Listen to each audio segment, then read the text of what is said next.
옛날, 아주 먼 옛날에 호랑이가 담배를 피우고 산신령이 구름을 타고 내려와 바둑을 두던 시절, 첩첩산중.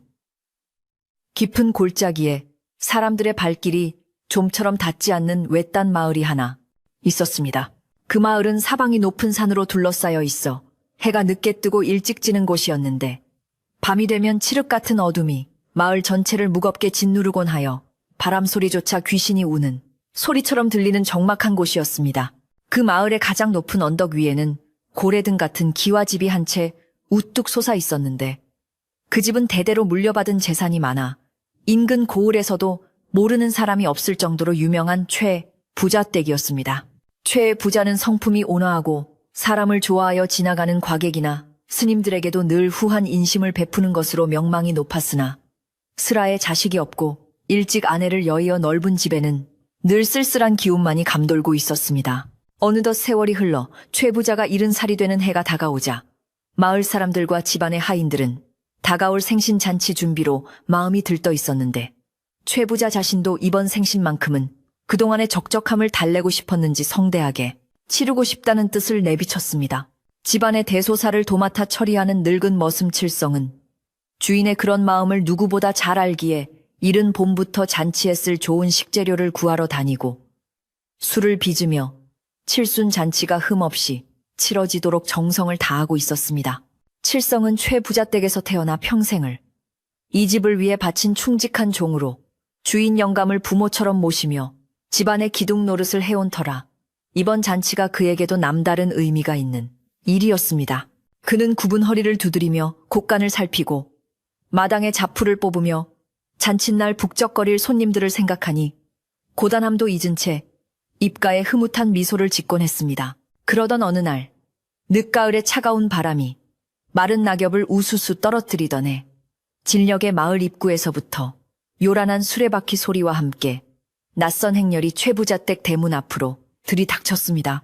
안개 속에서 모습을 드러낸 것은 검은 옷을 입은 10여 명의 장정들과 그들이 끄는 5대의 큰 수레였는데 수레 위에는 붉은 천으로 덮인 짐들이 산더미처럼 쌓여 있어 보는 이들을 압도하는 기운을 풍겼습니다. 대문을 지키던 하인이 놀라 칠성을 부르러 뛰어갔고 칠성이 서둘러 대문 앞으로 나가보니 행렬의 맨 앞에 비단 옷을 입고 갓을 쓴 훤칠한 사내 한 명이 부채를 들고 오만하게 서 있었습니다. 그 사내는 칠성을 내려다보며 자신이 한양에서 온 최부자의 먼 조카벌 되는 사람이라 소개하며 큰어르신의 칠순잔치를 돕기 위해 먼 길을 마다하고 달려왔노라고 우렁찬 목소리로 말했습니다. 최부자는 뜻밖의 손님이 찾아왔다는 소식에 버선발로 사랑채에서 뛰어나와 그들을 맞이했는데 사내는 자신을 최판석이라 소개하며 어릴 적 족보에서나 보았을 법한 먼 친척 이야기를 아주 그럴싸하게 늘어놓았습니다. 최부자는 평소 외로움을 많이 타던 터라 이렇게 번듯하게 자란 조카가 자신을 위해 먼 길을 찾아와 주었다는 사실에 감격하여 의심 없이 그를 안방으로 맞아들였습니다. 최판석이라는 사내는 가져온 수레의 짐들을 가리키며 이것들은 모두 잔치에 쓸 귀한 사내진미와 비단이니 자신이 이번 잔치의 모든 비용과 준비를 책임지겠다고 호언장담을 했습니다. 최부자는 그저 고맙고 기특하다며 연신 고개를 끄덕이고는 하인들에게 당장 사랑채를 비워주고 손님들이 편히 쉴 수 있도록 극진히 대접하라고 호령을 내렸습니다. 그러나 늙은 칠성은 이 갑작스러운 방문객들을 보며 왠지 모를 불안감에 휩싸였는데 그것은 단순히 낯선 이들에 대한 경계심 때문만은 아니었습니다. 칠성은 평생을 산과 들에서 일하며 짐승들의 기척이나 날씨의 변화를 본능적으로 감지하는 감각이 발달해 있었는데 최판석과 그가 데려온 하인들에게서 풍기는 묘한 냄새가 그의 코끝을 자극했기 때문입니다. 그것은 오래된 무덤가에서나 맡을 법한 퀴퀴한 흙내음 같기도 하고 혹은 비가 오기 전 짐승의 털에서 나는 비릿한 냄새 같기도 하여 도저히 사람에게서 날 법한 냄새가 아니었습니다. 더욱이 최판석이 최부자의 손을 잡으며 인사를 건넬 때 칠성은 스치듯 보았던 그 사내의 손이 지나치게 희고 매끄러우며 마치 얼음장처럼 차가워 보였다는 사실을 기억해내고는 몸을 부르르 떨었습니다. 그날 밤부터 최부자댁은 묘한 활기와 함께 알 수 없는 긴장감에 휩싸이게 되었는데 최판석이 데려온 하인들은 마을 사람들과 어울리려 하지 않고 묵묵히 짐을 나르며 자기들끼리만 눈짓을 주고받았습니다. 칠성은 그들이 짐을 내리는 모습을 먼 발치에서 지켜보았는데 장정들이 짊어진 나무 상자가 어찌나 무거운지 땅이 쿵쿵 울릴 정도였으나 그들의 숨소리는 거칠어지기는커녕 너무나 고요하여 마치 살아있는 사람이 아닌 것 같은 착각마저 들게 했습니다. 상자 틈새로 붉은 핏물 같은 액체가 한 방울 뚝 떨어져 바닥에 스며드는 것을 본 칠성은 황급히 다가가 무엇인지 확인하려 했으나 어느새 다가온 검은 옷의 하인이 무서운 눈초리로 그를 노려보며 앞을 가로막는 바람에 물러설 수밖에 없었습니다. 그 하인의 눈동자는 칠흑같이 검어 흰 자위가 거의 보이지 않았고 입을 굳게 다문 채 아무 말도 하지 않았지만 그 서늘한 기세는 칠성의 오금을 저리게 만들기에 충분했습니다. 다음 날 아침 최 판석은 최 부자에게 간청하여 집안의 별채를 자신들이 잔치 음식을 준비하는 곳으로 쓰겠다고 허락을 받아냈습니다. 별채는 본래 귀한 손님이 오면 머물던 곳으로 부엌이 따로 딸려 있어 요리를 하기에 안성맞춤이었으나 최 판석은 별채 주변에 높은 울타리를 치고 대문까지 굳게 걸어 잠가 집안의 다른 하인들이 얼씬도 하지 못하게 만들었습니다. 그는 최 부자에게 한양식의 특별한 비법으로 음식을 장만해야 하니 비법이 새나가지 않도록 아무도 들이지 말아 주십시오 라고 너스레를 떨었고 최 부자는 그저 조카의 정성이 갸륵하다며 칠성을 비롯한 집안 하인들에게 별채 근처에는 가지도 말라고 엄명을 내렸습니다. 칠성은 주인에게 아무리 그래도 우리 집 부엌을 놔두고 왜 하필 별채를 막아놓고 음식을 한단 말입니까? 하며 조심스레 반대 의견을 내보았지만 최 부자는 칠성이 괜한 질투를 한다고 여겨 핀잔을 줄 뿐이었습니다. 시간이 지날수록 별채에서는 기이한 소리들이 담장을 넘어 들려오기 시작했는데 낮에는 잠잠하다가도 해가 지고 어둠이 깔리면 쿵쿵거리는 도마질 소리와 슥슥 무언가를 가는 소리가 밤새도록 이어졌습니다. 그 소리는 마치 거대한 짐승의 뼈를 내리치는 것처럼 둔탁하고도 섬뜩하여 자다가 깬 하인들이 이불을 머리 끝까지 뒤집어 쓰고 공포에 떨게 만들었습니다. 부엌길을 돕던 참모 하나는 새벽에 우물가에 물을 길러 나갔다가 별채 쪽에서 짐승이 으르렁거리는 소리를 들었다고 칠성에게 속삭였지만 다른 하인들은 그녀가 잠결에 잘못 들은 것이라며 애써 무시하려 했습니다. 하지만 칠성의 귀에도 그 소리는 분명히 들려왔고 밤바람을 타고 넘어오는 그 소리에는 고통에 찬 신음 같기도 하고 즐거움에 겨운 비명 같기도 한 기괴한 울림이 섞여 있었습니다. 칠성은 마음이 놓이지 않아 최 판석의 뒤를 캐보려 했지만 그 사내는 낮이면 말끔하게 차려입고 최 부자의 말동무를 해주며 더할 나위 없이 다정한 조카 노릇을 하고 있어 흠을 잡을 수가 없었습니다. 최 판석은 최 부자에게 온갖 진귀한 이야기를 들려주며 노인의 혼을 쏙 빼놓았고 가끔은 알 수 없는 약초를 달인 물이라며 최 부자에게 마시게 했는데 그 물을 마신 최 부자는 얼굴에 홍조를 띠며 기운이 넘치는 듯 하다가도 금세 깊은 잠에 빠져들곤 했습니다. 칠성은 그 약물이 의심스러워 몰래 찌꺼기를 살펴보려 했으나 탕약 그릇은 언제나 최 판석의 하인들이 칼같이 회수해가는 바람에 증거를 잡을 수가 없었습니다. 주인 영감의 눈빛이 날이 갈수록 흐릿해지고 판단력이 흐려지는 것 같아 칠성의 속은 까맣게 타들어만 갔습니다. 그러던 중 칠성은 마을 아래 주막에 들러 동네 사람들의 이야기를 듣게 되었는데 요즘 들어 마을 분위기가 심상치 않다는 소문이 돌고 있었습니다. 고개를 넘어오던 보부상들이나 보찜 장수들이 마을 입구 근처에서 감쪽같이 사라진다는 흉흉한 소문이었습니다. 주막 주인은 며칠 전에도 소금을 팔러 온 장사꾼이 이 마을로 들어오는 것을 봤는데 나가는 것을 본 사람이 아무도 없다네. 그 사람이 끌고 온 당나귀만 빈 수레를 달고 산기선을 헤매는 것을 나무꾼이 보았다더군 하며 몸서리를 쳤습니다. 칠성은 그 이야기를 듣는 순간 등골이 서늘해지며 최 판석이 데려온 수레 위에 붉은 짐들과 별채에서 밤마다 들려오는 도마질 소리가 머릿속에서 하나로 겹쳐지는 것을 느꼈습니다.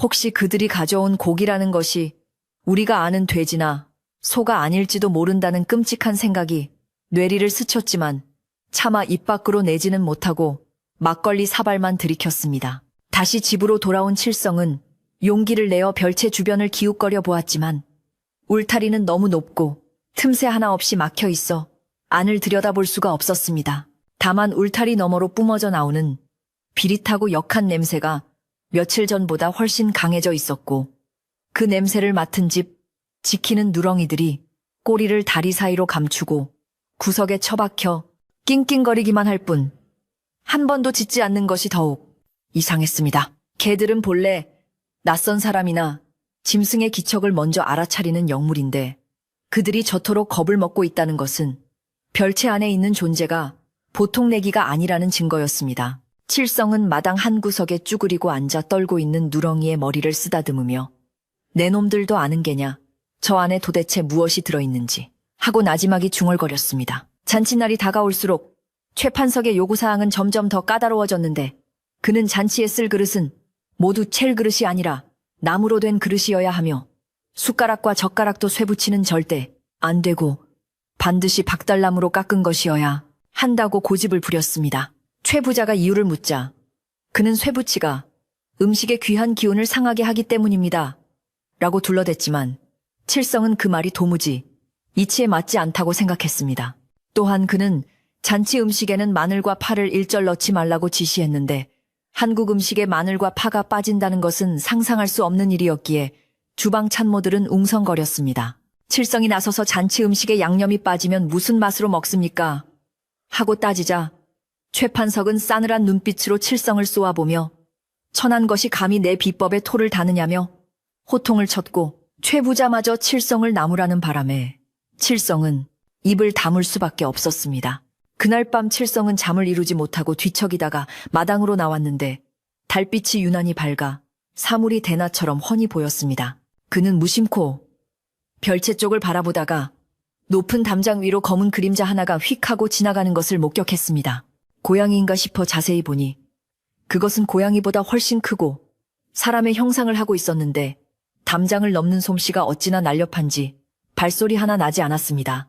그림자는 별채 안으로 사라졌고 곧이어 크르릉하는 짐승의 낮은 울음소리와 함께 누군가가 낄낄거리며 웃는 소리가 들려왔습니다.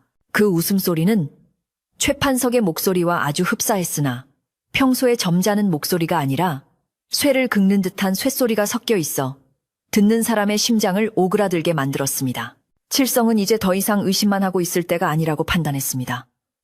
주인을 지키고 이 집안을 지키기 위해서는 자신이 직접 나서서 저들의 정체를 밝혀내야만 했습니다. 그는 다음 날 날이 밝는 대로 마을에서 가장 나이가 많고 지혜롭기로 소문난 꼬부랑 할머니를 찾아가 조언을 구하기로 결심했습니다. 그 할머니는 젊은 시절 무당 노릇을 하기도 했고 산전수전 다 겪으며 세상의 기이한 일들을 많이 알고 있는 분이었기에 지금 이 상황을 타개할 묘책을 알려줄지도 모른다는 신랄 같은 희망을 품은 것입니다. 밤바람이 더욱 거세지며 나뭇가지를 흔들었고 최 부자 댁의 기와지붕 위로 불길한 구름이 몰려와 달빛을 가리기 시작했습니다. 새벽녘이 되어 칠성은 부엌으로 몰래 들어가 소금 단지를 확인하고 창고 구석에 숨겨두었던 팥자루가 무사한지 살펴보았습니다. 예로부터 사악한 기운을 쫓는 데는 소금과 팥만한 것이 없다는 어른들의 말씀을 떠올린 것입니다. 그는 팥 한 줌을 쥐어 주머니에 넣고 소금도 한 줌 쥐어 다른 주머니에 넣으며 마음을 다잡았습니다. 손안에 느껴지는 거친 파달과 소금의 감촉이 그나마 그에게 위안을 주었습니다. 그때 등 뒤에서 서늘한 기척이 느껴져 칠성이 충 돌아보니 언제 나타났는지 최판석의 하인 중 한 명이 부엌 문가에 서서 그를 뚫어지게 바라보고 있었습니다. 하인의 눈은 어둠 속에서도 붉게 빛나는 듯했고 입가에는 알 수 없는 미소가 걸려 있어 칠성의 심장은 쿵 하고 내려앉았습니다. 영감님, 이 새벽에 거기서 무엇을 하십니까? 하고 묻는 하인의 목소리는 건조하기 짝이 없었습니다. 칠성은 짐짓 태연한 척하며 아잔치 때 쓸 팥이 벌레 먹지 않았나 확인하러 왔네. 늙은이가 잠이 없어 설쳤구만 하고 둘러대고는 서둘러 부엌을 빠져나왔습니다. 등 뒤로 하인의 시선이 따갑게 꽂히는 것이 느껴졌지만 칠성은 뒤도 돌아보지 않고 걸음을 재촉하여 자신의 방으로 돌아왔습니다. 방에 들어와서야 그는 참았던 숨을 몰아쉬며 가슴을 쓸어내렸습니다. 분명히 보았습니다. 그 하인이 입맛을 다시며 입술을 핥을 때 그 혀가 사람의 것이라기엔 지나치게 길고 끝이 갈라져 있는 것을 말입니다. 칠성은 문고리를 단단히 걸어 잠그고 이불을 뒤집어 썼지만 덜덜 떨리는 몸은 좀처럼 진정되지 않았습니다. 이제 잔치까지는 고작 사흘밖에 남지 않았습니다. 최 부자는 다가올 잔치 생각에 들떠 매일같이 새 옷을 입어보고 손님 맞을 연습을 하고 있었지만 칠성의 눈에는 주인이 마치 제 발로 호랑이 굴로 걸어 들어가는 어린아이처럼 위태로워 보였습니다. 집안 곳곳에 걸린 청사초롱이 바람에 흔들리며 만드는 그림자가 마치 춤추는 도깨비들처럼 보였고 어디선가 불어온 비린내 섞인 바람이 집안을 휘감고 돌았습니다. 칠성은 밤새 잠들지 못하고 뜬 눈으로 밤을 지새우며 내일 날이 밝으면 반드시 그 할머니를 만나 무엇이라도 알아내리라 굳게 다짐했습니다. 고요해 보이는 산골 마을의 밤. 최부자 댁의 깊은 곳에서는 아무도 모르는 끔찍한 음모가 무르익어가고 있었고 칠성만이 홀로 그 거대한 어둠과 맞서 싸울 준비를 하고 있었습니다. 날이 밝아오자 칠성은 평소보다 일찍 일어나 마당을 쓰는 척하며 대문 밖으로 나갈 기회를 엿보았습니다. 다행히 판석과 그의 하인들은 밤새 무엇을 했는지 아침 늦게까지 코빼기도 보이지 않았고 별채 쪽도 죽은 듯이 조용했습니다. 칠성은 빗자루를 던져두고 뒷문을 통해 살금살금 마을로 내려갔습니다. 안개가 자욱하게 낀 산길을 걸으며 그는 자꾸만 뒤를 돌아보았는데 누군가 자신을 미행하는 것 같은 느낌을 지울 수가 없었기 때문입니다.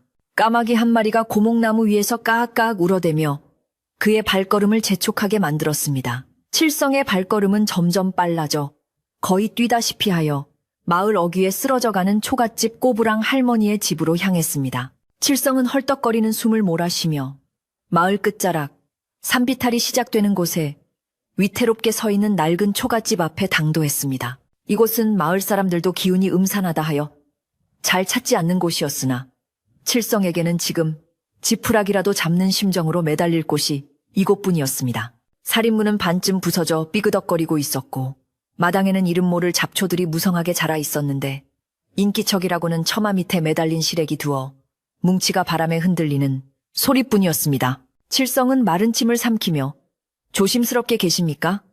최 부자댁 머슴 칠성이요. 하고 불렀으나 돌아오는 것은 산새 우는 소리뿐이라 등골이 서늘해짐을 느꼈습니다. 잠시 후 안방문이 스르르 열리며 백발이 성성한 노파가 곰방대를 물고 천천히 모습을 드러냈는데 그 눈빛이 마치 칠성의 속을 꿰뚫어 보는 듯하여 칠성은 저도 모르게 뒷걸음질을 쳤습니다. 노파는 칠성을 본 채만 체하며 마루 끝에 걸터앉아 곰방대에 불을 붙이더니 매캐한 연기를 한 모금 내뱉고는 대뜸 산짐승 냄새를 잔뜩 묻히고 왔구먼 하며 혀를 찼습니다. 칠성은 그 말에 소스라치게 놀라 무릎을 꿇으며 할머니, 제발 도와주십시오. 주인어른 댁에 괴이한 일들이 벌어지고 있습니다. 갑자기 나타난 조카라는 양반도 그렇고 그 하인 놈들도 사람 같지가 않습니다. 하고 사정을 하소연했습니다. 노파는 칠성의 말을 듣는 둥 마는 둥 허공을 응시하다가 산주인이 배가 고파 내려왔는데 어리석은 인간들이 제 발로 밥상머리에 앉았구나 하며 알 수 없는 소리를 중얼거렸습니다. 칠성이 그게 무슨 뜻이냐고 재차 묻자 노파는 칠성을 쏘아보며 그놈들은 그림자가 흐릿할 게다. 해가 중천에 떴을 때 잘 살펴보아라. 그리고 쇠붙이를 싫어하고 마늘을 피하는 것은 다 이유가 있는 법이다. 라고 툭 던지듯 말했습니다. 칠성은 노파의 말을 하나도 놓치지 않으려 귀를 기울였는데 노파는 칠성의 손을 잡아 끌더니 쭈글쭈글한 손바닥에 무언가를 쥐어주었습니다. 그것은 말라 비틀어진 쑥 뭉치와 붉은 주머니 하나였는데 노파는 잔칫날이 되면 이것이 필요할 게다. 놈들이 본색을 드러내기 전에는 절대 티를 내지 말거라. 섣불리 건드렸다가는 마을 전체가 피바다가 될 테니 하고 신신당부를 했습니다. 칠성은 붉은 주머니를 품속 깊이 갈무리하며 명심하겠습니다.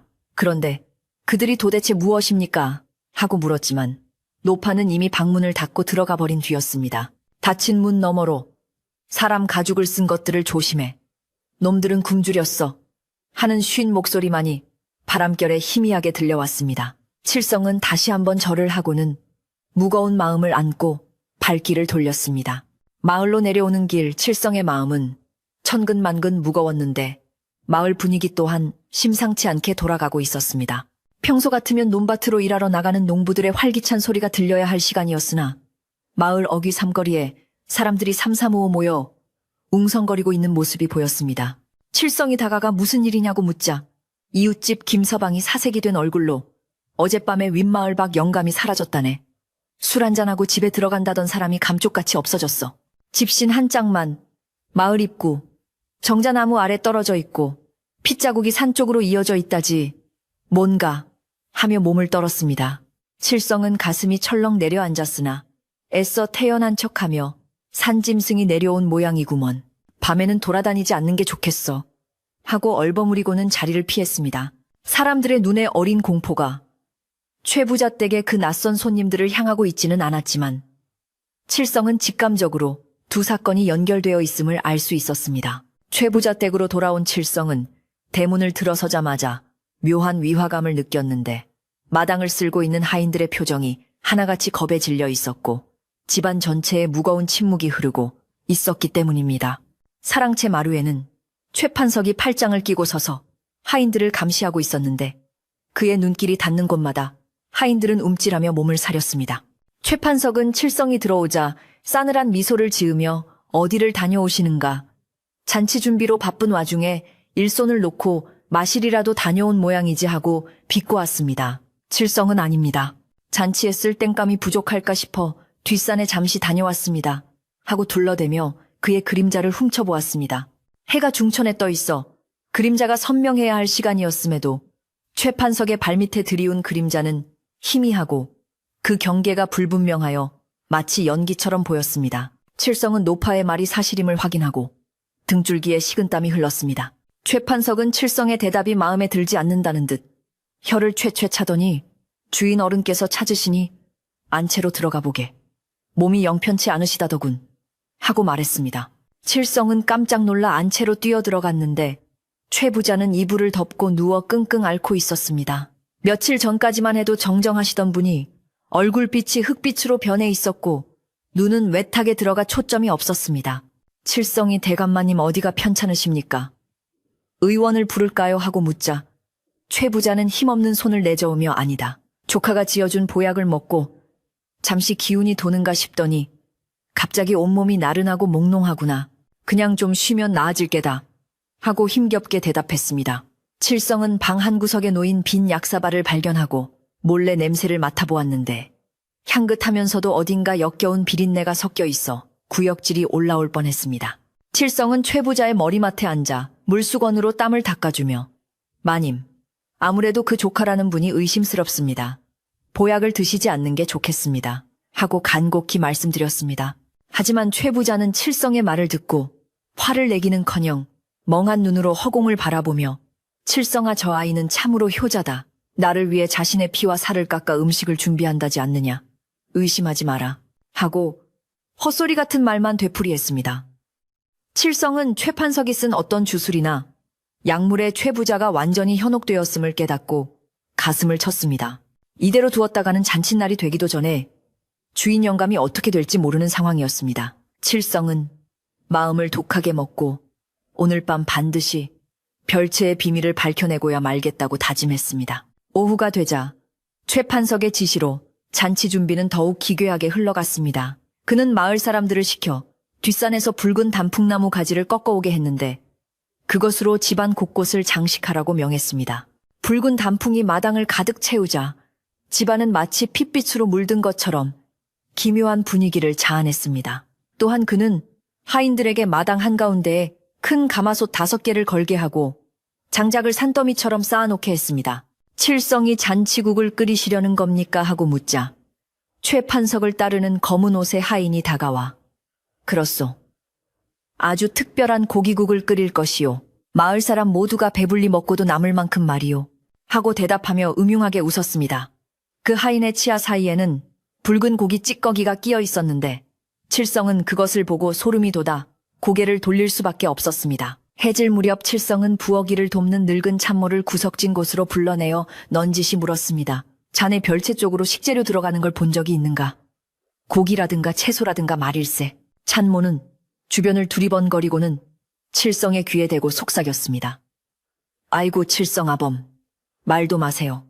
들어가는 건 하나도 없는데 나오는 쓰레기는 산더미예요. 근데 그 쓰레기라는 게 짐승 털 같기도 하고 뼈다귀 같기도 한데 죄다 태워버려서 알 수가 없어요. 그리고 밤마다 별채 굴뚝에서 나는 연기 냄새가 어찌나 고소하고 달큰한지 맡고 있으면 정신이 혼미해져서 저도 모르게 침을 흘리게 된다니까요. 칠성은 그 달큰한 냄새가 사람을 홀리는 요사스러운 기운임을 직감했습니다. 찬모의 말대로라면 그들은 밖에서 식재료를 들여오는 것이 아니라 어딘가에서 조달한 정체불명의 고기를 안에서 손질하고 있는 것이 분명했습니다.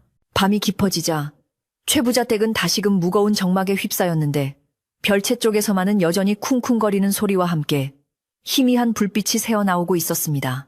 칠성은 검은 옷으로 갈아입고 발소리를 죽여 별채, 담장 쪽으로 다가갔습니다. 담장 밑에는 며칠 전보다 더 지독한 누린내가 진동하고 있었고 풀벌레 소리 하나 들리지 않을 정도로 주변이 고요했습니다. 칠성은 담장 틈새로 난 작은 구멍을 찾아 눈을 가져다 댔습니다. 하지만 구멍이 너무 작고 안쪽이 어두워 잘 보이지 않았습니다. 그는 위험을 무릅쓰고 담벼락 옆에 있는 늙은 감나무 위로 올라가기로 했습니다. 나뭇가지가 부러지는 소리가 날까봐 조심조심 한 발씩 내디디며 칠성은 마침내 별채 마당이 내려다 보이는 높은 가지의 자리를 잡았습니다.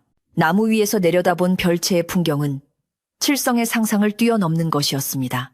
마당 한가운데에는 큰 화롯불이 피어오르고 있었고 그 주위로 최 판석과 그의 하인들이 둥그렇게 앉아 있었는데 그들의 모습은 낮에 보던 것과는 판이하게 달랐습니다.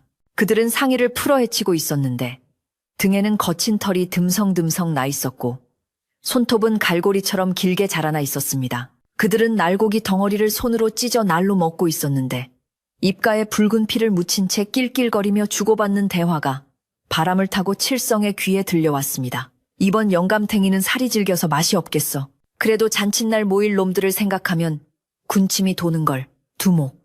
그 늙은 머슴놈이 눈치가 빠른 것 같은데 오늘 밤에 처리할까요?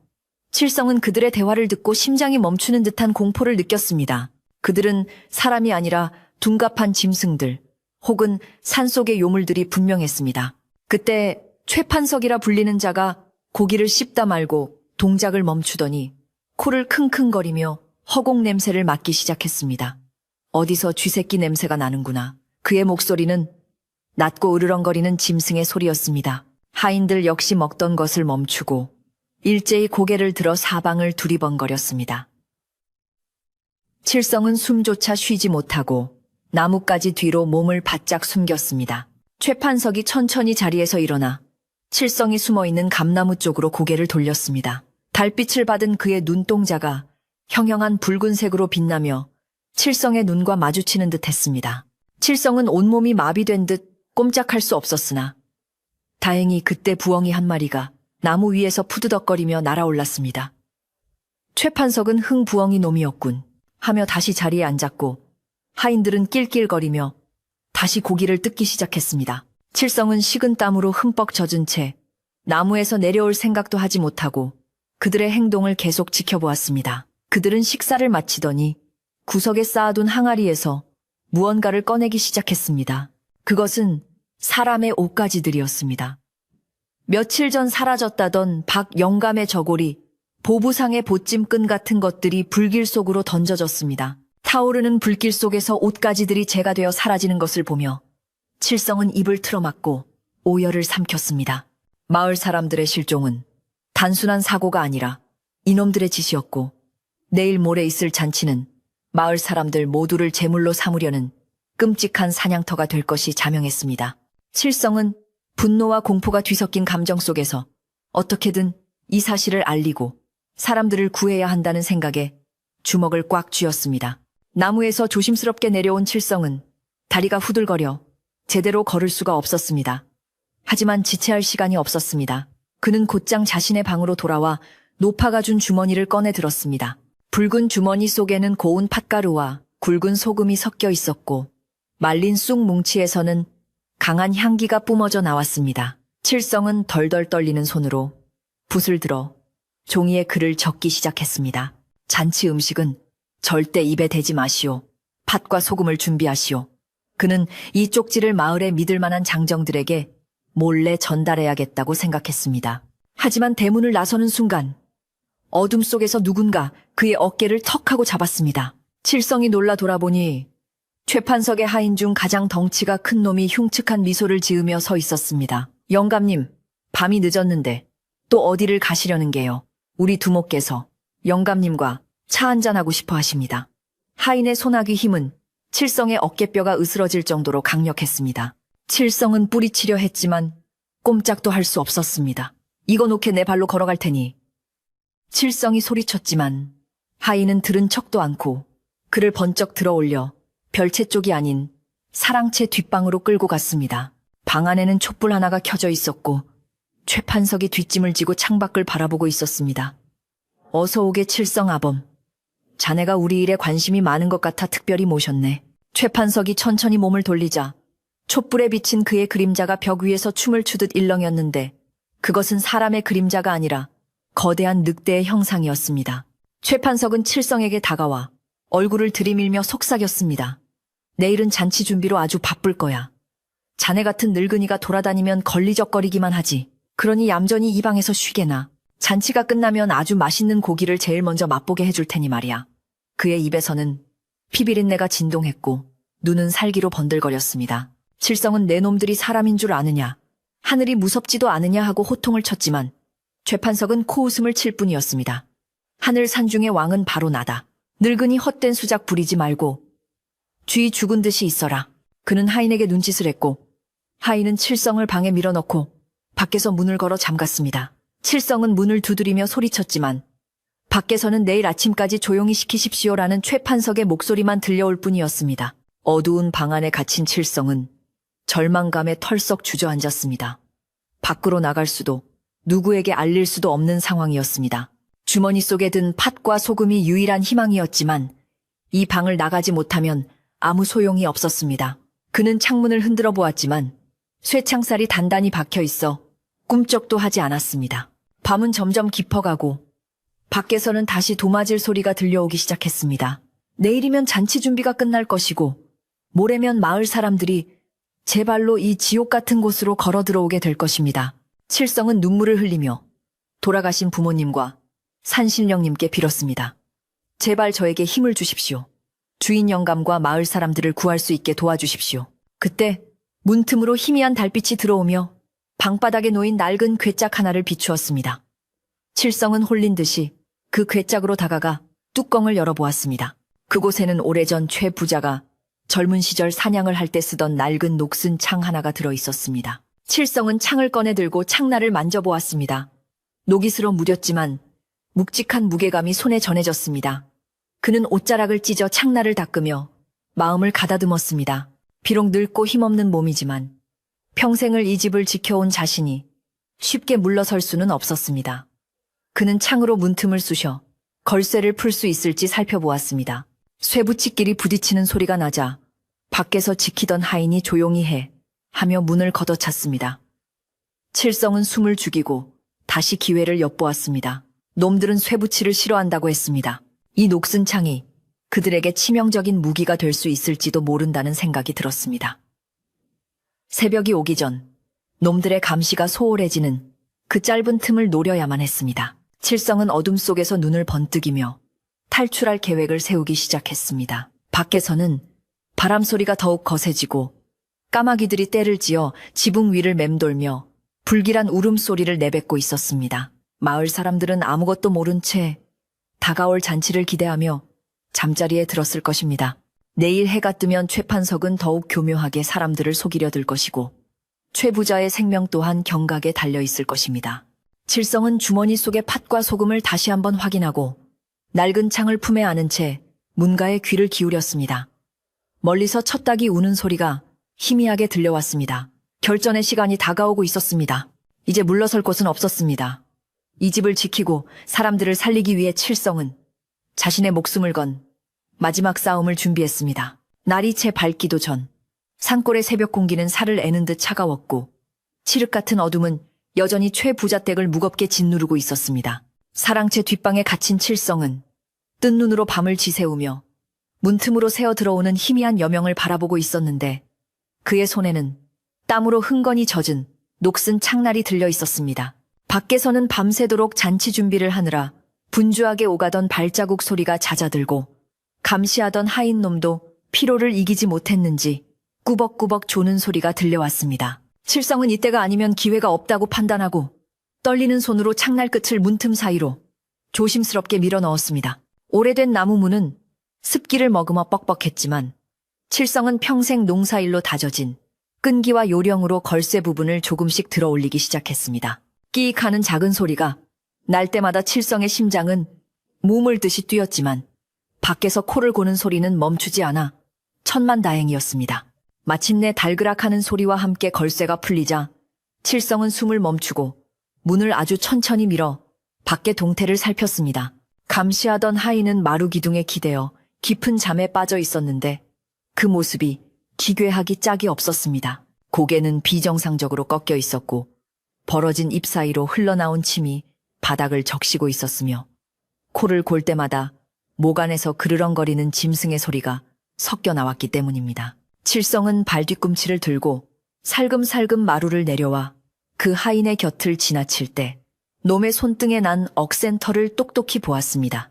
그것은 사람의 털이 아니라 멧돼지나 늑대의 털처럼 굵고 거칠어 보였기에 칠성은 다시 한번 이들이 사람이 아님을 확신하며 소름 끼치는 공포를 억누르고 부엌 쪽으로 몸을 숨겼습니다. 부엌으로 향하는 길목마다 붉은 단풍나무 가지가 꽂혀 있었는데 새벽 안개 속에서 그 붉은색은 마치 피가 뚝뚝 떨어지는 것처럼 보여 칠성의 마음을 더욱 불안하게 만들었습니다.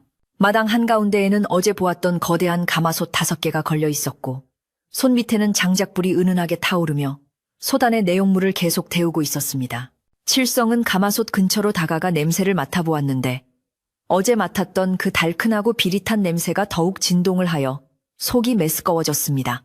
솥뚜껑 틈으로 새어나오는 김에서는 맡아본 적 없는 묘한 향신료 냄새가 섞여 있었는데 그것은 아마도 고기의 누린내를 감추기 위해 최판석 놈들이 쓴 수작임이 분명했습니다. 칠성은 주먹을 꽉 쥐며 이 끔찍한 잔치를 멈추지 않으면 마을 전체가 지옥으로 변할 것임을 뼈저리게 느꼈습니다. 칠성은 우선 부엌으로 들어가 어제 만났던 늙은 찬모를 찾아야겠다고 생각했습니다. 이 넓은 집안에서 자신의 편이 되어줄 사람은 오직 그녀뿐이라 여겼기 때문입니다. 부엌 문을 살짝 열자 구석에 쭈그리고 앉아 울고 있는 찬모의 뒷모습이 보였습니다. 칠성이 다가가 어깨를 툭 치자 찬모는 소스라치게 놀라며 비명을 지르려 했으나 칠성이 재빨리 입을 막아 소리를 죽였습니다. 쉬트나 일세. 칠성이야. 조용히 하게. 찬모는 칠성의 얼굴을 확인하고는 안도의 눈물을 흘리며 떨리는 손으로 앞치마 주머니에서 무언가를 꺼내 보여주었습니다. 그것은 색동저고리의 옷고름 조각이었는데 불에 타담한 흔적이 역력했습니다. 이것 보세요. 아궁이 재를 치우다가 나왔어요. 이건 아랫마을 점순이네. 막내딸 옷고름이 분명해요. 며칠 전 실종됐다던 그 아이 말이에요.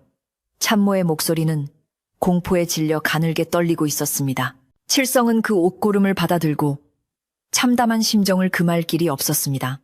어린아이까지 희생되었다는 사실에 피가 거꾸로 솟는 듯한 분노를 느꼈지만 지금은 감정을 추스르고 냉정하게 대처해야 할 때였습니다. 칠성은 찬모의 손을 꼭 잡으며 단호하게 말했습니다.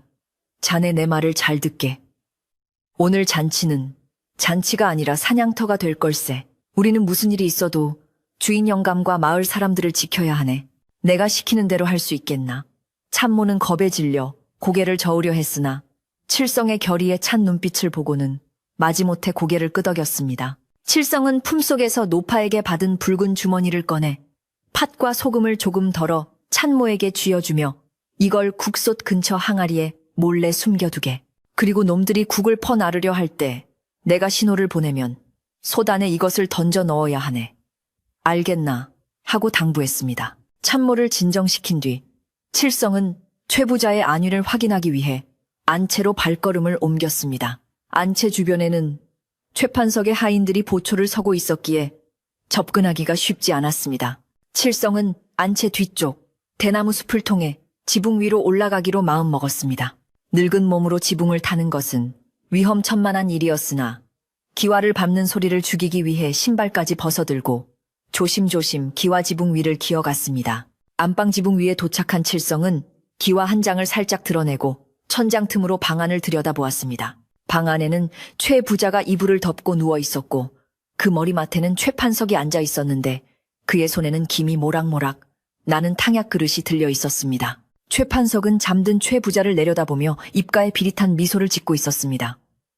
큰아버지, 이제 곧 잔치가 시작됩니다. 아주 특별한 손님들도 오실 것이고 아주 특별한 고기도 준비되었지요. 이 약을 드시고 기운을 차리셔야 살이 통통하게 올라 맛이 아니 보기가 좋지 않겠습니까? 최 판석이 중얼거리는 소리는 칠성의 귀에 똑똑히 들려왔습니다. 그는 숟가락으로 탕약을 떠서 억지로 최 부자의 입에 밀어 넣으려 했습니다. 최 부자가 괴로워하며 고개를 돌리자 최 판석의 표정이 순식간에 일그러지며 눈동자가 붉게 빛났습니다. 늙은이가 주는 대로 처먹을 것이지. 그는 거칠게 최 부자의 턱을 잡아 벌리고 억지로 약을 들이부었습니다. 그 광경을 지켜보던 칠성은 당장이라도 뛰어내려 놈의 목을 조르고 싶었으나 지금 들키면 모든 것이 수포로 돌아간다는 생각에 입술을 깨물며 참아야 했습니다. 약을 먹은 최 부자는 다시금 혼미한 상태에 빠져들었고 최 판석은 만족스러운 듯 자리에서 일어나 옷매무새를 다듬었습니다. 그때 최 판석이 덥다며 저고리 고름을 풀었는데 벌어진 옷깃 사이로 드러난 그의 가슴팍은 충격 그 자체였습니다. 희고 매끄러운 얼굴과는 달리 목 아래부터는 검고 억센 털이 수북하게 뒤덮여 있었고 심장 부근에서는 검붉은 기운이 꿈틀거리고 있었기 때문입니다. 칠성은 그제야 노파가 말한 사람의 가죽을 쓴 것이라는 말의 진짜 의미를 깨달았습니다. 저놈은 둔갑술을 부려 사람 행세를 하고 있지만 본체는 산속에서 수백 년 묵은 늑대 요괴나 사악한 짐승이 분명했습니다. 놈이 다시 옷을 여미고 방을 나가자 칠성은 떨리는 손으로 기와를 다시 덮고 안도의 한숨을 내쉬었습니다. 해가 중천에 떠오르자 최 부자댁 마당은 잔치 준비로 시끌벅적해지기 시작했습니다. 마을 사람들이 하나둘씩 모여들었는데 그들은 아무것도 모른 채 그저 부잣집 잔치 음식을 먹을 생각에 들떠 있었습니다. 아이들은 마당을 뛰어다니며 웃고 떠들었고 어른들은 멍석 위에 둘러앉아 최 판석이 미리 내온 술을 마시며 칭찬을 늘어놓았습니다. 최 부자 조카가 참으로 훤칠하고 인심도 좋구먼. 서울 양반이라 그런지 음식 준비하는 솜씨도 남달라. 사람들의 칭찬 소리를 들으며 칠성은 가슴이 답답해져 왔습니다. 저들이 마시는 술에도 분명 사람을 홀리는 약초가 섞여 있을 것이고 저들이 기대하는 고기국은 상상조차 하기 싫은 재료로 만들어졌을 터였습니다. 칠성은 마당 구석진 곳 장독대 뒤에 몸을 숨기고 때를 기다렸습니다. 정오가 지나고 그림자가 길어지자 최 판석은 화려한 비단 옷으로 갈아입고 마당 한가운데 섰습니다. 그는 부채를 활짝 펴고 여유로운 미소를 지으며 손님들에게 인사를 건넸습니다. 먼 길 오시느라 고생들 많으셨습니다. 오늘 저의 큰아버지 최 부자 어르신의 칠순을 맞아 부족 하나마 정성껏 음식을 준비했으니 마음껏 드시고 즐기시기 바랍니다. 그의 목소리는 우렁차고 기름져서 사람들의 환호를 이끌어냈습니다. 하지만 칠성의 눈에는 그의 그림자가 보였습니다.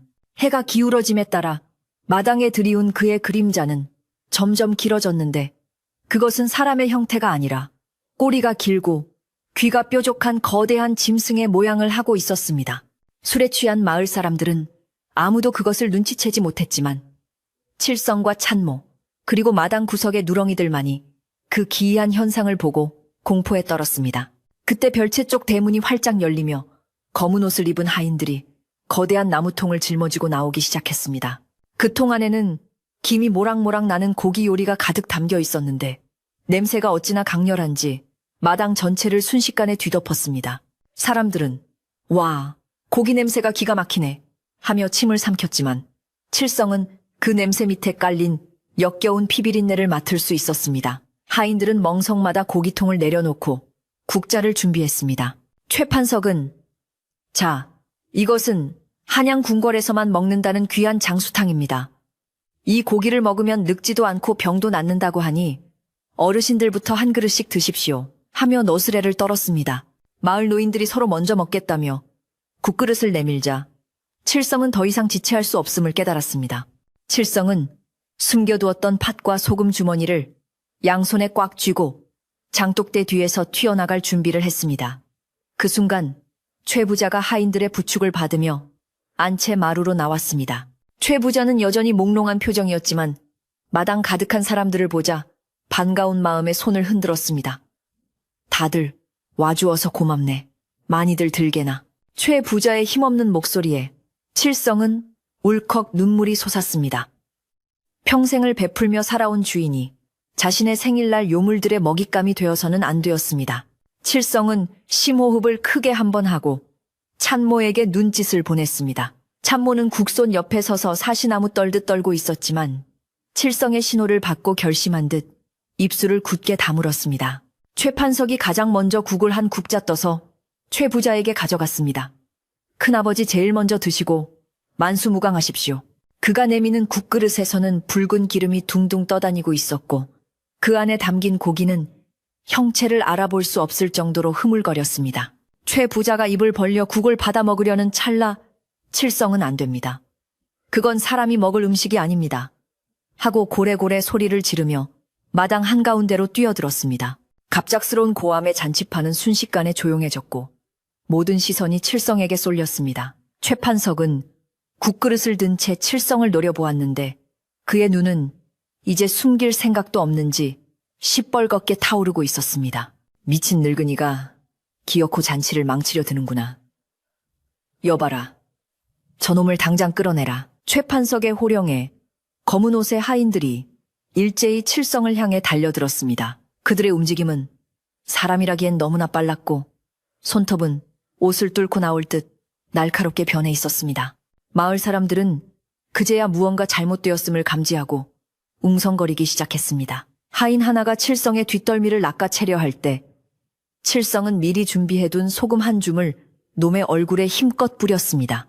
아악 소금이 눈과 피부에 닿자 하인은 비명을 지르며 얼굴을 감싸쥐고 뒹굴었습니다. 소금에 닿은 피부가 치이익 소리를 내며 타오르자 마을 사람들은 경악하며 뒤로 물러섰습니다. 저게 뭐야? 사람 살이 녹아내리잖아. 칠성은 그 틈을 타 최 부자가 있는 마루 쪽으로 달려갔습니다. 대감마님 정신 차리십시오. 저놈들은 조카가 아닙니다. 사람을 잡아먹는 산중 요물들입니다. 칠성의 외침에 최 부자는 깜짝 놀라 눈을 크게 떴지만 아직 약기운이 남아있어 몸을 가누지 못했습니다. 최 판석은 들고 있던 국그릇을 바닥에 내동댕이 치며 본색을 드러냈습니다. 이 끈질긴 늙은이가 제 명을 재촉하는구나. 곱게 죽여주려 했더니 안 되겠어. 얘들아, 다 잡아먹어라. 한 놈도 살려보내지 마라. 그의 명령이 떨어지자 얌전하던 하인들이 일제히 옷을 찢고 털북숭이 짐승의 모습으로 변하기 시작했습니다. 그들의 입은 귀 밑까지 찢어졌고 덩치는 2배로 커져 거대한 늑대의 형상을 갖추었습니다. 마을 사람들은 공포에 질려 비명을 지르며 대문 쪽으로 도망치려 했지만 이미 대문은 굳게 닫혀 있었고 담장 위에는 또 다른 늑대들이 올라앉아 침을 흘리고 있었습니다. 순식간에 잔치판은 아수라장이 되었고 즐겁던 음악 소리는 비명 소리로 바뀌었습니다. 최 판석은 입가에 비릿한 미소를 띠며 천천히 칠성과 최 부자를 향해 걸어왔습니다. 그의 몸에서도 우두둑 소리와 함께 뼈가 뒤틀리며 거대한 늑대의 형상이 튀어나오고 있었습니다. 내 생일상은 내가 직접 차리겠다. 칠성 아범 내 놈의 간부터 씹어주마. 늑대 인간으로 변한 최 판석이 날카로운 발톱을 치켜들고 칠성의 목을 향해 달려들었습니다. 칠성은 죽음을 각오하고 품속에 남은 팥과 소금 주머니를 꺼내들었습니다. 그리고 부엌 쪽에 있는 찬모를 향해 소리쳤습니다. 지금이야 솥에 넣어서. 찬모는 공포에 떨면서도 마지막 용기를 내어 품에 안고 있던 팥 자루와 소금 항아리를 펄펄 끓는 국솥에 쏟아부었습니다. 치익하는 엄청난 소리와 함께 솥에서 붉은 김이 폭발하듯 솟구쳐 올랐습니다. 그 김은 매캐하고 독한 냄새를 풍기며 마당 전체로 퍼져나갔는데 늑대들은 그 냄새를 맡자마자 괴로워하며 바닥을 구르기 시작했습니다. 칠성은 마지막 남은 팥을 최 판석의 눈을 향해 힘껏 뿌렸습니다. 이것이 통하지 않으면 모두 죽은 목숨이나 다름없었습니다. 붉은 파달이 허공을 가르며 날아가는 그 짧은 순간 칠성은 간절히 빌었습니다. 제발 이 악귀들을 물리쳐 달라고. 허공을 가르며 날아간 붉은 파달들이 최 판석의 얼굴에 닿는 순간 마치 불에 달궈진 쇠구슬이 살갗에 박히는 것과 같은 치익하는 소리와 함께 희이한 연기가 피어올랐습니다.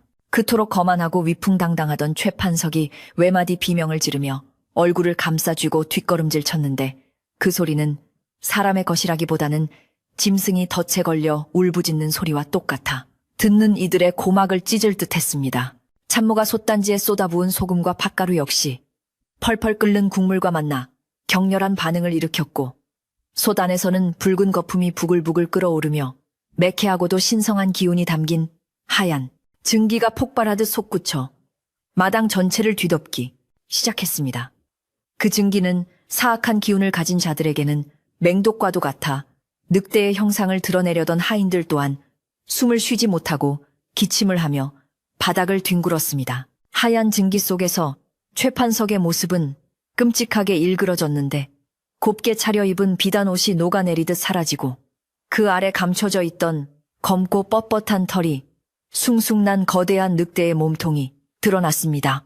그는 붉게 충혈된 눈으로 파달에 맞아 타버린 한쪽 얼굴을 문지르며 칠성을 향해 이를 갈았는데 입에서는 시커먼 연기와 함께 불꽃이 튀었습니다. 이 빌어먹을 늙은이가 감히 내 잔치판을 엎어 내 오늘 내 놈의 뼈 하나하나를 씹어주마. 최판석이 발톱을 세우고 칠성을 향해 도약하려 하자 칠성은 물러서지 않고 품에 안고 있던 녹슨 창을 앞으로 겨누며 소리쳤습니다. 내 놈이 아무리 둔갑술에 능한 요물이라 한들 사람의 정성과 하늘의 뜻이 담긴 이 집을 더럽힐 수는 없다. 썩 물러가라. 칠성의 기백에 눌린 것인지 아니면 팥과 소금의 기운 때문인지 최판석은 잠시 주춤하며 괴로워했는데 그 틈을 타 정신을 차린 마을 청년들이 하나둘씩 몽둥이와 횃불을 들고 칠성의 곁으로 모여들기 시작했습니다. 처음에는 공포에 질려 도망치기에 급급했던 사람들이었지만 자신들이 먹을 뻔했던 그 고기국이 요물들이 만든 끔찍한 음식이라는 사실을 깨닫자 두려움은 곧 맹렬한 분노로 바뀌었습니다. 저놈들이 우리를 잡아먹으려 했다. 우리 아이들을 해친 놈들이다. 죽여라. 마을 사람들의 고함 소리가 산골짜기를 울렸고 횃불의 붉은 불길이 요물들을 둥글게 포위하며 압박해 들어갔습니다. 사람의 쪽수가 많아지고 기세가 등등해지자 음습한 기운을 먹고 사는 요물들은 점차 힘을 잃고 구석으로 몰리기 시작했습니다. 국솥에서 피어오르는 매운 연기는 집안 곳곳에 스며들어 숨어있던 사악한 기운을 몰아냈는데 별채 지붕 위에 숨어있던 작은 요괴들마저 그 연기를 견디지 못하고 땅으로 떨어져 딘 거렸습니다. 칠성은 창끝을 흔들며 최판석을 향해 한 발짝씩 다가갔고 마을 사람들은 굵은 소금을 한 줌씩 쥐고 요물들에게 뿌려댔습니다. 소금이 닿을 때마다 늑대들은 살이 타들어가는 고통에 몸부림치며 괴성을 질렀고 그럴수록 사람들의 용기는 더욱 커져만 갔습니다. 최판석은 상황이 불리해졌음을 깨닫고 으르렁거리며 퇴로를 찾으려 했으나 사방이 횃불과 소금을 든 사람들로 막혀있어 도간에 든 쥐꼴이 되었습니다. 그는 마지막 발악으로 가장 가까이 있던 김서방을 향해 앞발을 휘둘렀으나 김서방이 들고 있던 쇠스랑에 막혀 손톱이 부러지고 말았습니다. 네, 이놈, 감히 여기가 어디라고 행패냐. 때마침 약기운이 조금 가신 최 부자가 대청마루 기둥을 잡고 간신히 일어서며 호통을 쳤습니다. 평소 온화하기만 했던 최 부자였지만 집안이 쑥대밭이 되고 마을 사람들이 위험에 처한 꼴을 보자 가슴 깊은 곳에서 주인의 위험이 되살아난 것입니다. 최 부자의 호통 소리에 집을 지키던 가택신들이 응답이라도 하듯 갑자기 바람이 멈추고 햇살이 구름 사이를 뚫고 마당 한가운데를 비추었습니다. 강렬한 햇빛이 최판석의 몸에 닿자 그는 마치 불에 타는 종이처럼 검은 연기를 피어올리며 고통스러워했습니다. 어둠 속에서만 힘을 쓰는 요물들에게 대낮의 전기와 주인의 호령은 팥죽보다 더 무서운 것이었습니다. 결국 최판석은 더 이상 버티지 못하고 늑대의 본 모습으로 완전히 변하여 하늘을 향해 길게 울부짖었습니다. 크르르, 두고 보자. 오늘은 물러가지만 언젠가 다시 돌아와 이 마을의 씨를 말려버릴 것이다. 그는 저주 섞인 말을 남기고는 담장을 훌쩍 뛰어넘어 뒷산으로 도망치기 시작했습니다. 그의 뒤를 따라 남은 하인 요물들도 검은 그림자가 되어 담을 넘고 숲속으로 사라졌습니다. 마을 청년들이 횃불을 들고 뒤를 쫓으려 했으나 칠성이 그들을 만류했습니다. 놔두게 쫓지 마. 산속은 놈들의 세상이야. 섣불리 들어갔다가는 해를 입을 수 있어. 집 밖으로 쫓아낸 것만으로도 다행인 게야. 칠성의 말에 사람들은 추격을 멈추고 거친 숨을 몰아쉬며 놈들이 사라진 산 쪽을 노려보았습니다. 요물들이 사라지자 마당에는 기이한 정적이 흘렀고 펄펄 끓던 가마솥의 붉은 거품도 점차 가라앉았습니다. 사람들은 조심스럽게 가마솥 안을 들여다보았는데 그 안의 광경은 실로 충격적이었습니다. 먹음직스러운 고기라고 여겼던 것들은 온데간데 없고 솥 안에는 썩은 나무뿌리, 죽은 쥐 지렁이 뭉치, 그리고 알 수 없는 털 뭉치들이 둥둥 떠다니고 있었기 때문입니다. 그 역겨운 냄새에 사람들은 헛구역질을 하며 뒤로 물러섰고 자신들이 저것을 먹을 뻔했다는 사실에 몸서리를 쳤습니다. 그제야 최판석이 왜 마늘과 파를 쓰지 못하게 하고 쇠그릇을 피하게 했는지 모든 의문이 풀렸습니다. 그것들은 요물들의 둔갑수를 방해하는 상극의 물건들이었던 것입니다. 최 부자는 칠성의 부축을 받아 마당으로 내려와 소단을 들여다보고는 망연자실하여 바닥에 주저앉았습니다. 아이고 내 죄다. 내 욕심이 눈을 가려 요물을 집안에 들이고 내 손으로 이웃들을 죽일 뻔했구나.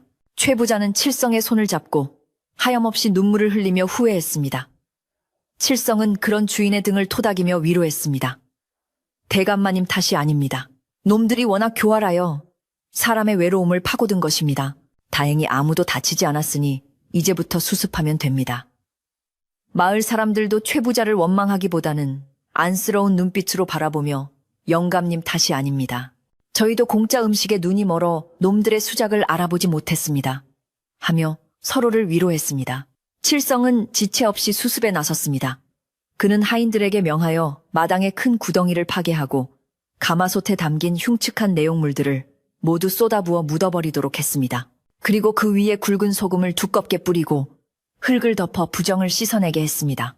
또한 최판석이 머물렀던 별채의 세간살이와 그들이 가져온 붉은 천 괴상한 짐들은 모두 마당 한가운데 모아 불태워버리기로 했습니다. 장정들이 가져온 장작 위에 요물들의 흔적을 쌓아놓고 불을 붙이자 시커먼 연기와 함께 기분 나쁜 비명소리 같은 것이 타닥타닥 들려왔지만 이내 활활 타오르는 불길 속에 모두 사그라들었습니다. 불길은 그동안 집안을 짓누르던 음산한 기운을 모두 태워버리고 새로운 정화의 기운을 불어넣는 듯 했습니다. 마을 안악들은 부엌으로 들어가 솥을 깨끗이 씻어내고 창고에 있던 맑은 물을 길어와 마당 곳곳에 뿌리며 청소를 시작했습니다. 참모는 울음을 그치고 다시 부엌칼을 잡아 놈들이 손대지 않은 창고, 깊숙한 곳에 쌀과 시래기를 꺼내 진짜 잔치 음식을 준비하기로 했습니다. 비록 고기 반찬은 없지만 액땜을 했으니 뜨끈한 국이라도 한 그릇씩 나눠 먹고 가야지요. 참모의 말에 마을 사람들도 팔을 걷어붙이고 나섰습니다. 어떤 이는 마당을 쓸고 어떤 이는 무너진 울타리를 고치며 최 부자댁의 잔치는 요물들이 차린 가짜 잔치가 아니라 마을 사람들이 함께 만드는 진짜 잔치로 변해가고 있었습니다. 해는 어느덧 서산 너머로 뉘엿뉘엿 지고 있었지만 더 이상 마을을 덮던 어둠은 무섭지 않았습니다. 칠성은 대문 앞에 서서 마을 입구와 산 쪽을 번갈아 바라보며 마지막 경계를 늦추지 않았습니다. 노파가 주었던 붉은 주머니는 텅 비었지만 그의 마음은 그 어느 때보다 꽉 찬 듯 든든했습니다. 그는 대문 기둥에 소금을 한 줌 뿌려두며 다시는 어떤 삿된 것도 이 문턱을 넘지 못하게 하리라 다짐했습니다. 누렁이들도 이제는 꼬리를 흔들며 마당을 활기차게 뛰어다녔고 집안에는 향긋한 밥 냄새와 구수한 시래기국 냄새가 퍼지며 잃어버렸던 사람 사는 온기를 되찾아가고 있었습니다. 최 부자는 정신을 차리고 사랑채에 앉아 자신을 구해준 칠성과 마을 사람들을 하나하나 불러 고마움을 표했습니다. 그는 자신의 곳간을 활짝 열어 곡식과 배를 꺼내 마을 사람들에게 나누어 주라고 명했습니다. 내 오늘 목숨을 건진 것은 모두 자네들 덕분이네. 이 은혜는 죽을 때까지 잊지 않겠네. 최 부자의 진심 어린 사과와 보답에 마을 사람들의 마음속에 남아있던 앙금도 눈 녹듯 사라졌습니다. 사람들은 쌀자루를 받아들고 기뻐하며 오늘 겪은 무시무시한 일들을 무용담처럼 이야기하며 웃음꽃을 피웠습니다. 공포가 지나간 자리에 다시 평범한 일상의 행복이 싹트고 있었습니다. 밤이 완전히 찾아오자 마당에는 다시 청사초롱이 밝혀졌지만 이번에는 불길한 그림자가 아닌 따뜻한 주황빛이 집안을 감쌌습니다. 사람들은 멍석에 둘러앉아 찬모가 새로 끓여낸 맑은 국과 흰 쌀밥을 나누어 먹었습니다. 화려한 고기 요리는 없었지만 그 어떤 진수성찬보다 달고 맛있는 밥상이었습니다. 칠성은 마루 끝에 앉아 그 평화로운 풍경을 바라보며 안도의 한숨을 내쉬었습니다. 그의 손에는 여전히 녹슨 창이 들려 있었지만 이제는 무기가 아니라 늙은 몸을 지탱해주는 지팡이처럼 보였습니다. 그때 산 너머에서 늑대 울음소리가 희미하게 들려왔지만 마을의 왁자지껄한 웃음소리에 묻혀 더 이상 누구도 두려워하지 않았습니다. 식사가 끝날 무렵 최 부자는 칠성을 자신의 옆자리에 앉히고 술잔을 채워주었습니다. 칠성아, 내가 아니었으면 나는 오늘 제사상을 받을 뻔했구나. 너는 내 종이 아니라 내 형제요. 내 자식이다. 최 부자의 말에 칠성은 황송하여 고개를 숙였지만 눈가에는 뜨거운 눈물이 맺혔습니다. 평생을 머슴으로 살아온 그에게 주인의 그 한마디는 그 어떤 보상보다 값진 것이었습니다. 칠성은 떨리는 손으로 술잔을 받아 마시며 이 집안을 지킬 수 있었음에 깊이 감사했습니다. 마당의 모닥불은 타닥타닥 소리를 내며 타올랐고 사람들의 얼굴은 불빛을 받아 붉게 물들었습니다. 밤이 깊어지자 마을 사람들은 하나둘씩 집으로 돌아갈 채비를 했습니다. 그들은 서로의 손을 잡고 무사해서 다행이여 조심해서 가시게 하며 인사를 나누었습니다. 최 부자 댁 대문을 나서는 사람들의 등 뒤로 달빛이 환하게 비추어 주었고 마을로 내려가는 길은 더 이상 음산하지 않고 포근해 보였습니다. 칠성은 대문을 닫고 빗장을 튼튼하게 걸어 잠근 뒤 다시 한번 집안을 한 바퀴 돌며 순찰을 했습니다. 별채는 불타 없어지고 검은 그을음만 남았지만 그 자리에는 내년 봄에 새로 심을 꽃나무를 생각하며 칠성은 미소를 지었습니다. 이제 이 집에는 거짓된 화려함 대신 소박하지만 진실한 평화만이 남게 되었습니다.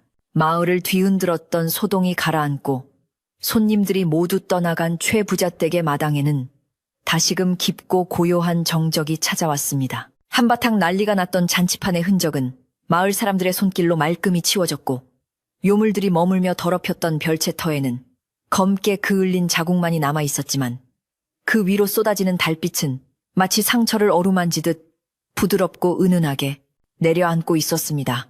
칠성은 대문 빗장을 다시 한번 단단히 걸어 잠그고 돌아와 텅 빈 마당 한가운데 서서 밤하늘을 올려다보았는데 며칠 동안이나 집안을 짓누르던 검은 구름과 불길한 기운이 씻은 듯이 사라지고 별들이 총총히 빛나고 있었습니다. 산바람이 불어와 땀에 젖은 그의 등줄기를 스치고 지나갔지만 그 바람은 더 이상 비릿하거나 차갑지 않고 시원하며 맑은 흙내음을 품고 있어 칠성의 마음을 편안하게 해주었습니다. 집안의 하인들도 긴장이 풀렸는지 하나둘씩 처소로 돌아가 고난 잠에 빠져들었는데 그들이 내쉬는 숨소리가 마당까지 들릴 정도로 평화롭고 규칙적이어서 듣는 이의 마음까지 차분하게 만들었습니다.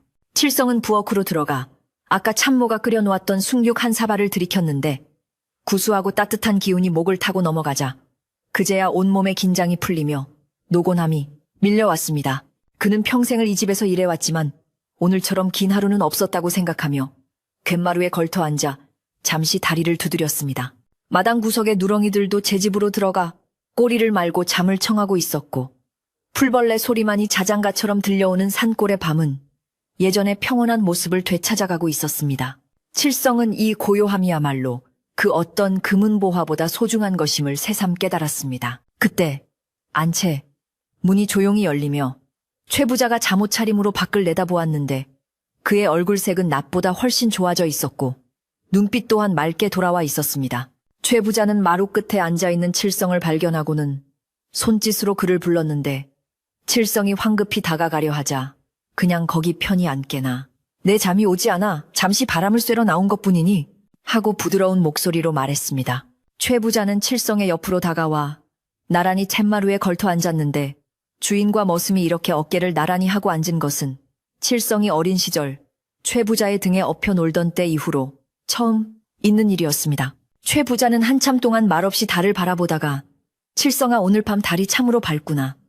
내 눈이 멀어 저 달을 보지 못하고 헛된 것을 뒀다가 큰 화를 입을 뻔했어 하며 깊은 한숨을 내쉬었습니다. 칠성은 조심스럽게 대답했습니다. 대감마님, 지나간 일은 잊으십시오. 놈들이 워낙 교묘하게 사람의 마음을 파고드는 재주가 있었을 뿐입니다. 이제 모두 물러갔고 집안은 다시 평안해졌으니 그것으로 된 것 아닙니까? 최 부자는 고개를 저으며 칠성의 거칠어진 손을 덥석 잡았는데 그 손길이 어찌나 따뜻하고 간절한지 칠성은 가슴이 뭉클해졌습니다. 아니다. 내 욕심과 외로움이 그들을 불러들인 게야. 자식이 없다는 핑계로 혈육에 집착하다가 정작 내 곁에서 평생을 가족처럼 지켜준 너와 이웃들의 소중함을 잊고 살았다. 오늘 네가 나를 살린 것은 목숨뿐만이 아니라 내 잃어버린 정신까지 살려준 것이다. 최 부자의 눈가에 눈물이 맺히는 것을 보고 칠성 또한 코끝이 찡해져 고개를 숙일 수밖에 없었습니다. 다음 날 아침, 최 부자 댁의 대문이 활짝 열리자 아침 햇살이 마당 깊숙이 쏟아져 들어와 집안 곳곳을 환하게 비추었습니다. 마을 사람들은 혹시나 하는 마음에 이른 아침부터 최 부자 댁을 찾아와 기웃거렸는데 최 부자와 칠성이 밝은 얼굴로 마당을 쓸고 있는 모습을 보고는 안도의 웃음을 터뜨렸습니다. 최 부자는 찾아오는 사람마다 손을 잡고 어서 오시게. 어제는 놀랐지 들어와서 따뜻한 국밥이라도 한 그릇 하고 가시게 하며 살갑게 맞이했습니다.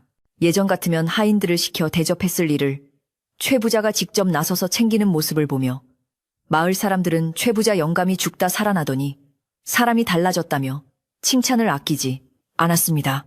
사랑채에는 다시 손님들의 발길이 이어졌지만 이제는 헛된 아첨을 떠는 사람들이 아니라 진심으로 걱정하고 정을 나누는 이웃들로 채워졌습니다. 칠성은 마을 장정들을 불러 모아 불에 타버린 별채의 잔해를 완전히 치우고 그 자리에 털을 다져 작은 텃밭을 일구기로 했습니다.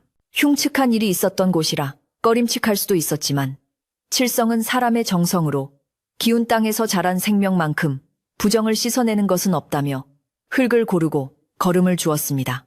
마을 사람들도 칠성의 뜻에 동참하여 각자 집에서 가져온 배추 모종이며 무씨앗을 심어주었고 어느새 검게 그을렸던 땅은 푸릇푸릇한 생명력으로 채워지기 시작했습니다. 칠성은 땀을 흘리며 흙을 만지는 동안 그 지독했던 피비린내와 짐승의 악취가 완전히 사라지고 향긋한 흙내음만이 남았음을 확인하고 만족스러운 미소를 지었습니다.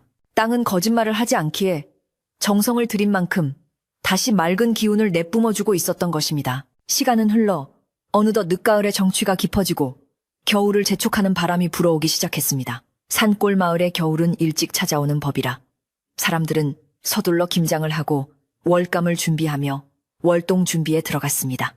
최 부자 댁의 곡간은 이번 잔치 소동으로 많이 비었지만 최 부자는 남은 곡식을 털어 마을의 가난한 집들에게 골고루 나누어 주었습니다.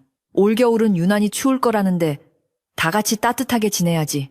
최 부자의 나눔에 마을 사람들은 감동하여 갚을 길이 없다며 산에서 캔 도라지나 직접 짠 참기름 같은 소박한 답례품을 가져왔습니다.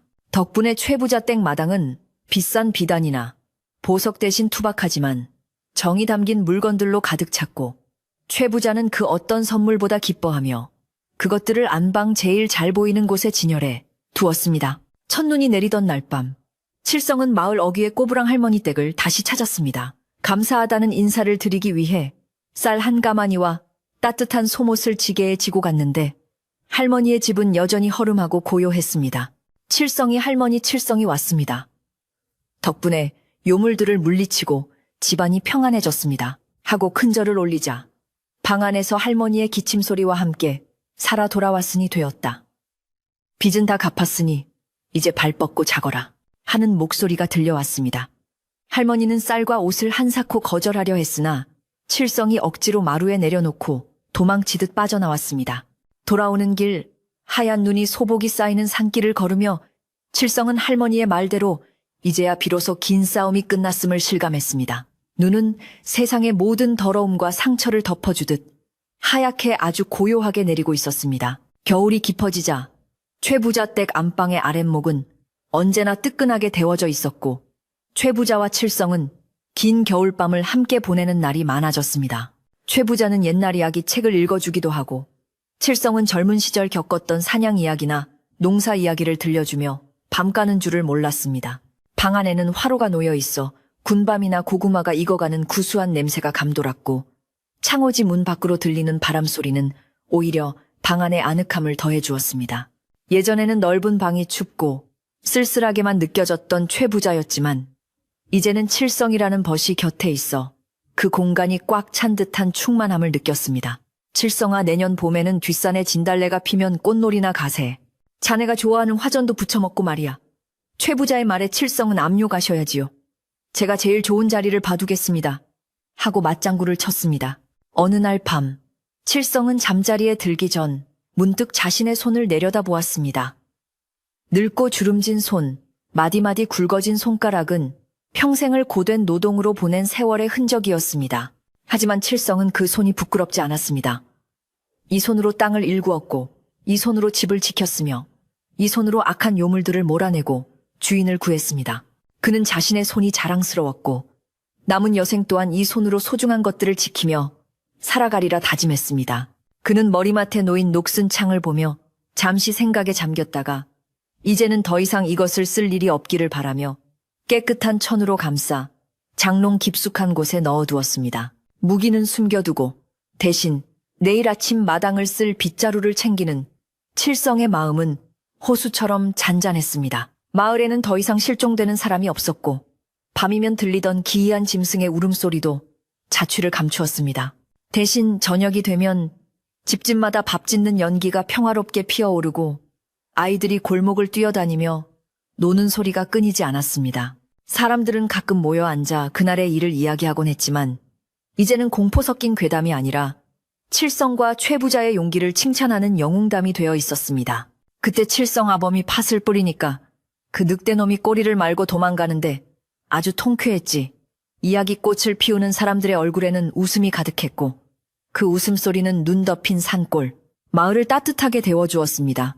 악한 기운은 사람들의 밝은 기운을 이기지 못하고 영영 산 너머로 사라져버린 것이 분명했습니다. 대보름날이 다가오자 마을 사람들은 다 함께 모여 달집 태우기를 했습니다. 대나무와 솔가지를 쌓아 만든 달집에 불을 붙이자 거대한 불기둥이 밤하늘로 치솟으며 타닥타닥 소리를 내며 타올랐습니다. 칠성과 최 부자는 손을 모으고 타오르는 불꽃을 바라보며 소원을 빌었습니다.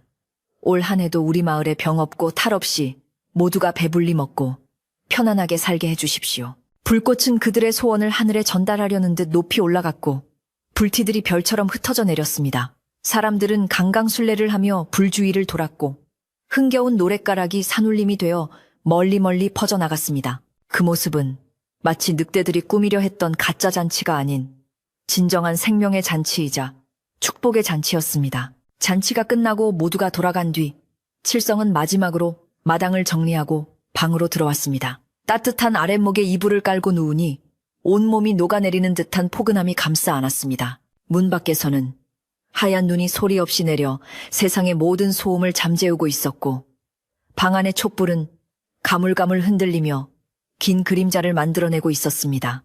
칠성은 눈을 감으며 생각했습니다. 내일 아침에는 눈을 치워야겠구나. 대감마님 다니시는 길. 미끄럽지 않게 빗자루질을 부지런히 해야지.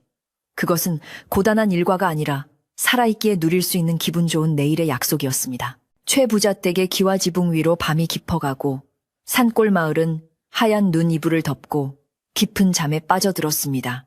착한 마음을 가진 사람들이 사는 집은 언제나 든든한 울타리가 지켜주는 법이며 삿된 것은 감히 그 문지방을 넘볼 수 없는 이치였습니다. 칠성의 고른 숨소리와 함께 촛불이 스르르 꺼지고 방 안에는 평화로운 어둠만이 가득 찼습니다. 이제는 아무런 걱정 없이 그저 달게 자고 기분 좋게 일어날 일만 남은 것입니다. 옛날 이야기는 여기서 끝이 나고 밤바람도 이제 그만 자라고 창문을 토닥이는 밤입니다. 오늘 밤 당신의 꿈자리에도 칠성이 지켜낸 그 따뜻하고 안전한 기운이 가득하기를 바랍니다. 편안히 주무세요.